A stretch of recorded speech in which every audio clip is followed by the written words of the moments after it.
ಶಂಭುರೀಶಃ ಪಶುಪತಿಃ ಶಿವಃ ಶೂಲಿ ಮಹೇಶ್ವರಃ ಈಶ್ವರಃ ಸರ್ವ ಈಶಾನಃ ಶಂಕರಶ್ಚಂದ್ರಶೇಖರಃ ಭೂತೇಶಃ ಖಂಡ ಪರಶುರ್ಗಿರೀಶೋ ಗಿರಿಶೋ ಮೃಡಃ ಮೃತ್ಯುಂಜಯಃ ಕೃತ್ತಿವಾಸಾಃ ಪಿನಾಕಿ ಪ್ರಮಥಾಧಿಪಃ ಶ್ರೀ ಗುರುಭ್ಯೋ ನಮಃ ಹರಿ ಓಂ.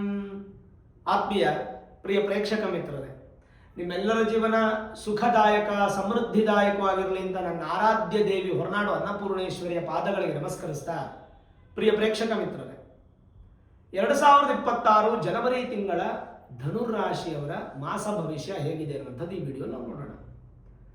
ನಮಗೆಲ್ಲ ಸಾಧಾರಣವಾಗಿ ಯುಗಾದಿ ಹಬ್ಬ ಅನ್ನುವಂಥದ್ದು ಹೊಸ ವರ್ಷ. ಆದರೆ ಹ್ಯಾಪಿ ನ್ಯೂ ಇಯರ್ ಕಾನ್ಸೆಪ್ಟಲ್ಲಿ ಪ್ರತಿಯೊಬ್ಬರು ಜನವರಿ 1 ಆಚರಣೆ ಮಾಡ್ತಾ ಇದ್ದೀವಿ. ನಮ್ದು ಹಾಗೆ ಕಣ್ರಿ, ನಮ್ಮ ಧರ್ಮನೇ ಹಾಗೆ. ನಮ್ಮ ಧರ್ಮವನ್ನು ಆಚರಣೆ ಮಾಡಿಕೊಂಡು ಬೇರೆ ಧರ್ಮಕ್ಕೆ ವ್ಯಾಲ್ಯೂಸ್ ಕೊಡುವಂಥದ್ದೇ ನಮ್ಮ ಸನಾತನ ಧರ್ಮ, ಹಿಂದೂ ಧರ್ಮ. ಆಂಗ್ಲ ನೂತನ ವರ್ಷದ ಹಾರ್ದಿಕ ಶುಭಾಶಯಗಳು ಧನುರಾಶಿ. ಸರಿ, ಹಾಗಿದ್ರೆ ಈ ಒಂದು ಧನುರಾಶಿಯವರಿಗೆ ಏನೇನು ಫಲ ನೋಡಿ. ಎರಡನೇ ಸ್ಥಾನ, ಎರಡನೇ ಮನೆ ಅನ್ನುವಂಥದ್ದು ಬಹಳ ಮುಖ್ಯ, ತುಂಬ ಬಲಿಷ್ಠವಾದ ಸ್ಥಾನ ಜ್ಯೋತಿಷ್ಯ ಪ್ರಕಾರ. ಯಾಕಂದರೆ ಎರಡನೇ ಸ್ಥಾನ ಕುಟುಂಬ, ಧನ ಅಂದರೆ ಹಣ, ಮಾತು, ವಿದ್ಯೆ, ಇದೆಲ್ಲ ಎರಡನೇ ಮನೆನೇ. ಯಾಕೆ ಎರಡನೇ ಮನೆ ಹೇಳ್ತಾ ಇದ್ದೀನಿ ಅಂದರೆ, ಈ ತಿಂಗಳು 4 ಬಲಿಷ್ಠವಾದ ಗ್ರಹಗಳು ಎರಡನೇ ಮನೆಗೆ ಬಂದು ಕುತ್ಕೋತಾ ಇದೆ ಧನುರಾಶಿಯವರಿಗೆ. ಮೊದಲನೇದಾಗಿ ಧನುರಾಶಿಯವರಿಗೆ ಗುರುಬಲ ಇದೆ, ನೇರ ದೃಷ್ಟಿ 7ನೇ ಮನೆ ಗುರುಬಲ ಇದೆ. ಹಾಗಾಗಿ ಗುರುವಿಂದ ನಿಮಗೆ ಸುಖಾಭಿವೃದ್ಧಿಯಾಗಿ, ದೇಹ ಬಲಿಷ್ಠವಾಗಿ, ಮಾತೃ ಆಶೀರ್ವಾದ, ಆಸ್ತಿ ಸಂಪಾದನೆ, ಶುಭ ಕಾರ್ಯ, ಗೃಹ ಪ್ರವೇಶ, ವಿವಾಹ ಇತ್ಯಾದಿಗಳಿಗೆಲ್ಲ ಗುರು ನಿಮಗೆ ಯಥೇಚ್ಛವಾದಂಥ ಸಪೋರ್ಟನ್ನು ಮಾಡಿಬಿಡ್ತಾರೆ. ಅಂದರೆ ಗುರು ಹೆವಿಲಿ ಸ್ಟ್ರಾಂಗೆಸ್ಟ್ ಗ್ರಹ. ನಿಮಗೆ ಜನವರಿ ತಿಂಗಳಂತೂ ಗುರು ರಾರಾಜಿಸ್ಬಿಡ್ತಾರೆ.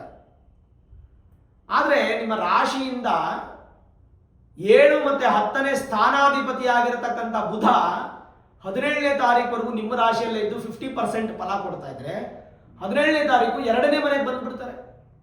ಸಪ್ತಮಾಧಿಪತಿ ದ್ವಿತೀಯಕ್ಕೆ ಬಂದಾಗ, ದಶಮಾಧಿಪತಿ ದ್ವಿತೀಯಕ್ಕೆ ಬಂದಾಗ ಸಾಧಾರಣವಾಗಿ ಮಿತ್ರನ ಮನೆ ಬಂದು ಪ್ರಸಿದ್ಧವಾದಂಥ ಸ್ಟ್ರಾಂಗ್ ಎನರ್ಜಿಯನ್ನು ಪಡ್ಕೋತಾರೆ. ತನ್ಮೂಲಕ ವಿವಾಹ, ಶುಭ ಕಾರ್ಯ, ಪಾರ್ಟ್ನರ್ಶಿಪ್, ಬಿಸ್ನೆಸ್ಸು, ಉದ್ಯೋಗ, ಜೊತೆಗೆ ನಿಮ್ಮ ಒಂದು ಸಕ್ಸಸ್ ಎಲ್ಲ ಜಾಸ್ತಿ ಇರುತ್ತೆ.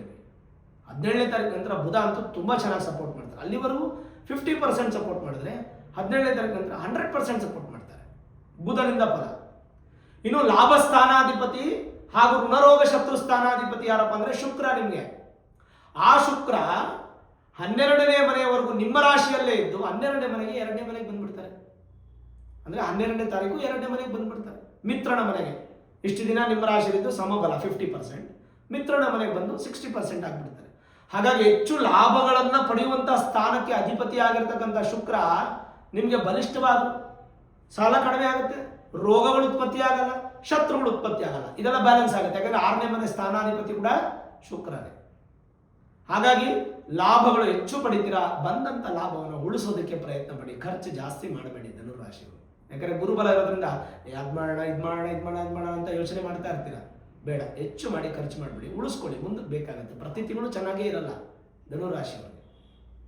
ಇನ್ನು ನಿಮ್ಮ ರಾಶಿಯಿಂದ 5 ಮತ್ತು 12ನೇ ಸ್ಥಾನಾಧಿಪತಿ ಆಗಿರತಕ್ಕಂಥ ಕುಜ 15ನೇ ತಾರೀಕುವರೆಗೂ ನಿಮ್ಮ ರಾಶಿಯಲ್ಲಿ 60% ಬಲಿಷ್ಠವಾಗಿದ್ದರೆ 15ನೇ ತಾರೀಕು 2ನೇ ಸ್ಥಾನಕ್ಕೆ ಬಂದು 100% ಬಲಿಷ್ಠವಾಗ್ತಾರೆ. ಹಾಗಾಗಿ ಪೂರ್ವ ಪುಣ್ಯ ವೃದ್ಧಿಯಾಗಿ ರೈತರಿಗೆ ಸಂತೋಷ, ರಿಯಲ್ ಎಸ್ಟೇಟ್ ಬಿಸ್ನೆಸ್ ಮಾಡೋರು ಸಂತೋಷ, ವ್ಯಾಪಾರ ಚೆನ್ನಾಗಾಗುತ್ತೆ, ಭೂಮಿ ಖರೀದಿ, ವ್ಯವಸಾಯ ಭೂಮಿ ಖರೀದಿ, ಫ್ಲಾಟ್ ತಗೊಳ್ಳೋದು, ಮನೆ ತಗೊಳ್ಳೋದು, ಮನೆ ಕಟ್ಟೋದು, ಗೃಹ ಪ್ರವೇಶ ಮಾಡೋದು, ಭೂಮಿ ಸಂಬಂಧಪಟ್ಟಂತ ಯಾವುದೇ ವ್ಯವಹಾರ ವ್ಯಾಪಾರ ಮಾಡ್ತಿದ್ರು ಸಕ್ಸಸ್. ಲೋಹಗಳ ಉತ್ಪತ್ತಿ, ಬಂಗಾರ, ಬೆಳ್ಳಿ, ತಾಮ್ರ, ಹಿತ್ತಾಳೆ, ಕಂಚು, ಅಲ್ಯೂಮಿನಿಯಮ್ಮು, ಈ ಥರ ವ್ಯಾಪಾರ ಮಾಡುವಂಥವ್ರಿಗೆ ತುಂಬಾನೇ ಚೆನ್ನಾಗಿರುತ್ತೆ, ಪಾಸಿಟಿವ್ ಜಾಸ್ತಿ ಇರುತ್ತೆ ಧನುರಾಶಿಯವರಿಗೆ. ಯಾಕಂದ್ರೆ ಕುಜ ಬಲಿಷ್ಠವಾಗಿ 2ನೇ ಸ್ಥಾನಕ್ಕೆ ಬಂದಾಗ ವಿದೇಶಿ ಪ್ರಯಾಣ ಅನುಕೂಲ ಆಗುತ್ತೆ. ಎಷ್ಟೋ ದಿನದಿಂದ ಆಗಬೇಕಾಗಿರೋದಕ್ಕಿಂತ ಕೆಲಸಗಳೆಲ್ಲ ಆಗೋಗುತ್ತೆ. ವಾಹನ ಚಾಲಕರಿಗೆ, ಸವಾರರಿಗೆ, ವಾಹನ ಮಾಲೀಕರು ತುಂಬ ಚೆನ್ನಾಗಿರುತ್ತೆ. ನೂತನ ವಾಹನ ಯೋಗ ಪ್ರಾಪ್ತಿ ಇದೆ, ಧೈರ್ಯ ಜಾಸ್ತಿ ಇದೆ. ಪೊಲೀಸ್ ಅಧಿಕಾರಿಗಳು, ಆರ್ಮಿ ಅಧಿಕಾರಿಗಳಿಗೆಲ್ಲ ತುಂಬ ಚೆನ್ನಾಗಿರುತ್ತೆ. ಧೈರ್ಯ, ಸಾಹಸೆ ಲಕ್ಷ್ಮಿ. ಆ ಧೈರ್ಯನೂ ಸಿಗುತ್ತೆ, ಸಾಹಸನೂ ಮಾಡ್ತೀರಾ, ಅದರಿಂದ ಲಕ್ಷ್ಮಿನೂ ಅನುಭವಿಸ್ತೀರಾ. ಸ್ಪೋರ್ಟ್ಸಲ್ಲಿ, ಮ್ಯೂಸಿಕಲ್ಲಿ, ಡಾನ್ಸಲ್ಲಿ ಆ್ಯಕ್ಟಿಂಗಲ್ಲಿ ತುಂಬಾ ಚೆನ್ನಾಗಿರುತ್ತೆ ಧನುರಾಶಿಯವರಿಗೆ ಈ ತಿಂಗಳು. ಪ್ರಯತ್ನ ಪಡಿ, ಯಾವುದೇ ವಿಫಲ ಆಗಲ್ಲ. ಇನ್ನು ಅರ್ಧಾಷ್ಟಮ ಶನಿ ಪ್ರಭಾವ ನಡೀತಾ ಇದೆ. ಹಾಗಾಗಿ ಈ ಶನೀಶ್ವರನ ಅನುಗ್ರಹಕ್ಕೋಸ್ಕರ ನೀವು ಪ್ರತಿ ವಾರ ಶನಿ ದರ್ಶನ ಅಥವಾ ಶಿವನ ದರ್ಶನ ಮಾಡಿ. ತಿಂಗಳಿಗೊಮ್ಮೆ ಶನೀಶ್ವರನ ದೇವಸ್ಥಾನದಲ್ಲಿ ಒಂದು ತೈಲಾಭಿಷೇಕ ಮಾಡಿಸಿ. ಅದು ತುಂಬಾ ಒಳ್ಳೆಯದು, ತುಂಬಾ ಒಳ್ಳೆಯದು. ತೈಲಾಭಿಷೇಕ ಬಹಳ ಒಳ್ಳೆಯದು. ಅದರಿಂದ ಭಗವಂತನ ಆಶೀರ್ವಾದ ಅಂತ ನಿಮಗೆ ಸಿಗುತ್ತೆ. ಅರ್ಧಾಷ್ಟಮ ಶನಿಯನ್ನು ನೆಗ್ಲಿಜೆನ್ಸಿ ಮಾಡೋದು ಬೇಡ. ಇನ್ನು ನಿಮಗೆ ಭಾಗ್ಯಸ್ಥಾನಾಧಿಪತಿ ಸೂರ್ಯ ಮಾತ್ರ ಚೆನ್ನಾಗಿರಲ್ಲ. 14ನೇ ತಾರೀಕು ಸೂರ್ಯ 2ನೇ ಮನೆಗೆ ಬರ್ತಾರೆ. 2ನೇ ಮನೆಗೆ ಬರುವಂಥ 3 ಗ್ರಹಗಳು ನಿಮ್ಗೆ ಗರಿಷ್ಠವಾಗಿದ್ರೆ ಒಂದು ಗ್ರಹ ಚೆನ್ನಾಗಿಲ್ಲ, ಯಾರು? ಸೂರ್ಯ. ಭಾಗ್ಯಸ್ಥಾನಾಧಿಪತಿ ಸೂರ್ಯ ಶತ್ರು ಮನೆಗೆ ಬರೋದ್ರಿಂದ ಸೂರ್ಯ ಅಪ್ಪ, ಶನಿ ಮಗ. ಅಪ್ಪನೂ ಚೆನ್ನಾಗಿಲ್ಲ, ಶನಿ ಮಗನೂ ಚೆನ್ನಾಗಿಲ್ಲ. ಸೂರ್ಯ ಶನಿ ಇಬ್ಬರನ್ನೂ ಬಲ ಮಾಡಬೇಕಂದ್ರೆ ಶಿವನ ಆರಾಧನೆ ಮಾಡಬೇಕು. ಈಶ್ವರಾರಾಧನೆ ಅಂತ ಹೇಳ್ತೀವಿ. ಶಿವನ ನಾಮಸ್ಮರಣೆ, ಶಿವನ ದರ್ಶನ, ಶಿವನ ಮಂತ್ರಗಳನ್ನು ಕೇಳುವಂಥದ್ದು ಅಥವಾ ಹೇಳುವಂಥದ್ದು, ಶಿವನ ದೇವಾಲಯಗಳಲ್ಲಿ ಏನಾದರೂ ವಿಶೇಷ ಕಾರ್ಯಕ್ರಮಗಳಿದ್ರೆ ಹೋಗಿ ಪಾಲ್ಗೊಳ್ಳುವಂಥದ್ದು, ಪ್ರಾರ್ಥನೆ, ಸೇವೆ, ದರ್ಶನ ಮಾಡುವಂಥದ್ದು. ಸೂರ್ಯ ಈ ತಿಂಗಳು ಪೂರ್ತಿ ನಿಮಗೆ ಚೆನ್ನಾಗಿರೋದಿಲ್ಲ. 14ನೇ ತಾರೀಕುವರೆಗೂ ಮಿತ್ರ ಸ್ಥಾನದಲ್ಲಿ ಇರ್ತಾರೆ, ಓಕೆ, ನಿಮ್ಮ ರಾಶಿಯಲ್ಲೇ ಇರ್ತಾರೆ. 14 ಆದಮೇಲೆ ಖಂಡಿತ ಚೆನ್ನಾಗಿಲ್ಲ ಧನುರಾಶಿಯವರಿಗೆ. ಸೂರ್ಯನಿಂದ ನೆಗೆಟಿವ್. ಸೂರ್ಯ ಆರೋಗ್ಯಕಾರಕ, ಅಧಿಕಾರಕಾರಕ, ಗೌರ್ಮೆಂಟ್ ಉದ್ಯೋಗ, ಇದೆಲ್ಲ ಸ್ವಲ್ಪ ನೋಡ್ಕೋಬೇಕು, ನೀವು ಎಚ್ಚರವಾಗಿರಬೇಕು. ಬಿಟ್ಟರೆ ಶನಿ ಅರ್ಧಾಷ್ಟಮ ನಡೀತಾ ಇರೋದ್ರಿಂದ, ಅಷ್ಟಮ ಅಂದರೆ ಜೋರಾಗಿ ಬೀಳೋ ಏಟು, ಅರ್ಧಾಷ್ಟಮ ಅಂದರೆ ಸ್ವಲ್ಪ ಮೆಲ್ಲಗೆ ಬೀಳೋ ಏಟು.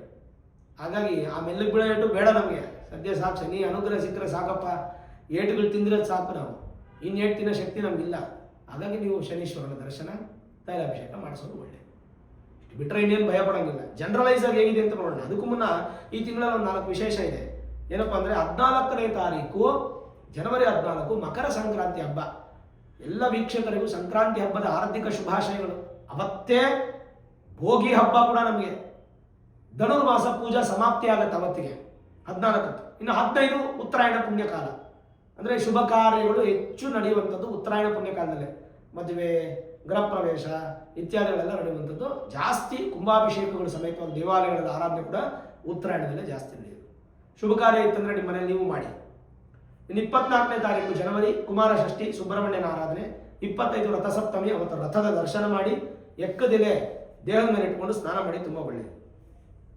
ಹಾಗಾದರೆ ಹೇಗಿರುತ್ತೆ ನಿಮಗೆ ಜನರಲೈಸ್ ಆಗಿ ನೋಡೋದಾದರೆ, ಸೂರ್ಯೋದಯದಿಂದ ಮಧ್ಯಾಹ್ನದವರೆಗೂ ಪ್ರತಿದಿನ ಜನವರಿ ತಿಂಗಳಲ್ಲಿ ತುಂಬ ಲವಲವಿಕೆ ಕಳ್ಕೊತೀರಾ. ಮಧ್ಯಾಹ್ನದ ನಂತರ ಲವಲವಿಕೆ ಜಾಸ್ತಿ ಆಗುತ್ತೆ. ಸ್ವಲ್ಪ ಮಟ್ಟಿಗೆ ತಿಂಗಳ ಅಂತ್ಯದಲ್ಲಿ ತುಂಬ ಎನರ್ಜಿ ಜಾಸ್ತಿಯಾಗಿ ಧನಲಾಭ ಪ್ರಾಪ್ತಿಯಾಗುತ್ತೆ. ಕೆಲಸ ಕಾರ್ಯಗಳಲ್ಲಿ ಹೆಚ್ಚು ಸಕ್ಸಸ್ ಇರುತ್ತೆ. ಮತ್ತು ದೇಹವನ್ನು ಸ್ವಲ್ಪ ಉಷ್ಣವಾಗಿಟ್ಟುಕೊಳ್ಳೋಕೆ ಪ್ರಯತ್ನ ಪಡಿ. ಹಣದ ವ್ಯವಹಾರದಲ್ಲಿ ಅದ್ಭುತವಾದ ಯೋಗ. ಬಹಳ ಭಯಪಡುವಂಥ ಸನ್ನಿವೇಶಗಳು ಯಾವುದೂ ಇಲ್ಲ ಈ ತಿಂಗಳು ನಿಮಗೆ. ಜಾಗರೂಕತೆಯಿಂದ ಇರಬೇಕಾಗುತ್ತೆ. ಪತ್ರದ ವ್ಯವಹಾರ ಅಥವಾ ಏನಾದರೂ ರಿಜಿಸ್ಟ್ರೇಷನ್ ಇತ್ಯಾದಿ ಇರಬೇಕಾದ್ರೆ ಉತ್ತಮ ಫಲ ಅಂತೂ ಪ್ರಾಪ್ತಿ. ಸಂತಸದ ಪ್ರಯಾಣ, ವ್ಯಾಪಾರದಲ್ಲಿ ಲಾಭ, ಆಭರಣಗಳನ್ನು ಕೊಳ್ಳುವುದು, ನೂತನ ವಸ್ತ್ರಗಳನ್ನು ಕೊಳ್ಳುವುದು, ಮನಸ್ಸಿಗೆ ಸಂತೋಷ, ಎಲ್ಲರನ್ನೂ ಬೆರೆಯುವಂತಹ ವ್ಯಕ್ತಿತ್ವ ನಿಮ್ಮದಾಗುತ್ತೆ. ಆರೋಗ್ಯ ಮಾತ್ರ ಸ್ವಲ್ಪ ಸಣ್ಣ ಪುಟ್ಟ ತೊಂದರೆ ಬರುತ್ತೆ. ಭೋಜನ ವಿಚಾರದಲ್ಲಿ ಎಚ್ಚರವಾಗಿರಿ. ರೈತರಿಗೆ ಈ ತಿಂಗಳು ತುಂಬ ಚೆನ್ನಾಗಿರುತ್ತೆ, ಸಂತೋಷ. ವಿದ್ಯಾರ್ಥಿಗಳಿಗೂ ಹೆಚ್ಚಿನ ಅಭಿವೃದ್ಧಿ ಅನ್ನೋದನ್ನು ಕಾಣ್ಬೋದು. ಆಮೇಲೆ ಪಶುಪಾಲಕರು, ಈ ಕುರಿ ಕೋಳಿ ಮೇಯಿಸುವಂಥ ಹೈನುಗಾರಿಕೆ ಮಾಡುವಂಥವ್ರು, ಹಾಲು ಉತ್ಪಾದಕರು, ಹಾಲನ್ನು ಮಾರುವಂಥವ್ರು, ಹಾಲಿನ ಪದಾರ್ಥಗಳನ್ನು ಮಾರುವಂಥವ್ರಿಗೆಲ್ಲ ತುಂಬಾ ಚೆನ್ನಾಗಿರುತ್ತೆ. ಹೆಚ್ಚು ಕೋಪ ಈ ತಿಂಗಳು ನಿಮ್ಗೆ ಒಳ್ಳೆಯದಲ್ಲ. ಕೆಲಸ ಕಾರ್ಯಗಳು ಕೆಲವೊಂದು ಡಿಸಿಷನ್ ತಗೋಬೇಕಾದ್ರೆ ಜ್ಯೋತಿಷ್ಯ ಅಥವಾ ಅನುಭವವನ್ನು ಪಡೆದಿರ್ತಕ್ಕಂಥವ್ರನ್ನ ವಿಚಾರಿಸಿ ಮೇಲೆ ತಗೊಳ್ಳೋ ಸೂಕ್ತ. ಸಾಲ ಕೊಡೋದು ಬೇಡ, ಇರೋ ಸಾಲನ ತೀರಿಸೋಣ ಈ ತಿಂಗಳು. ಯಾವುದೇ ಥರದ ಭಯ ಪಡೋ ಅವಶ್ಯಕತೆ ಇಲ್ಲ.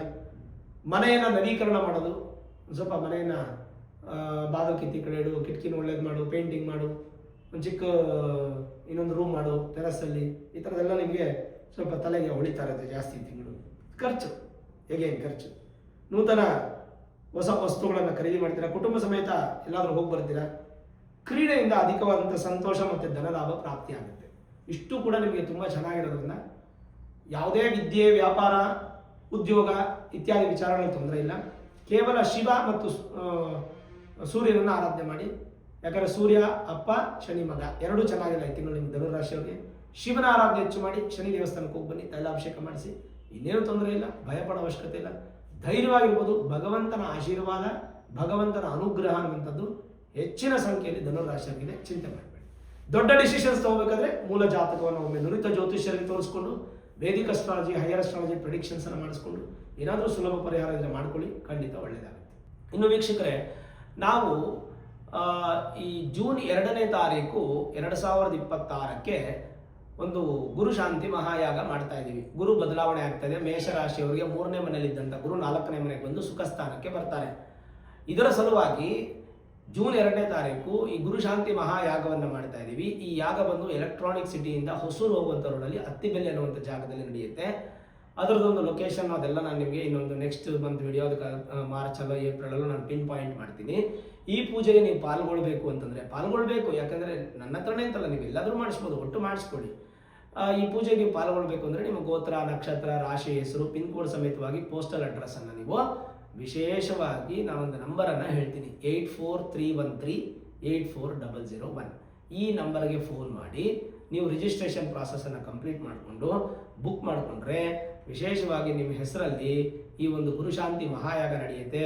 1,00,000 ಸ್ವಾಹಾಕಾರದ ಗುರುಶಾಂತಿ ಮಹಾಯಾಗ, ಅದರ ಜೊತೆಗೆ ಗಣಪತಿ ಹೋಮ, ನವಗ್ರಹ ಹೋಮ, ಅದರಲ್ಲಿ ಶನೇಶ್ವರ ಹೋಮ ವಿಶೇಷವಾಗಿ ನಡೆಯುತ್ತೆ.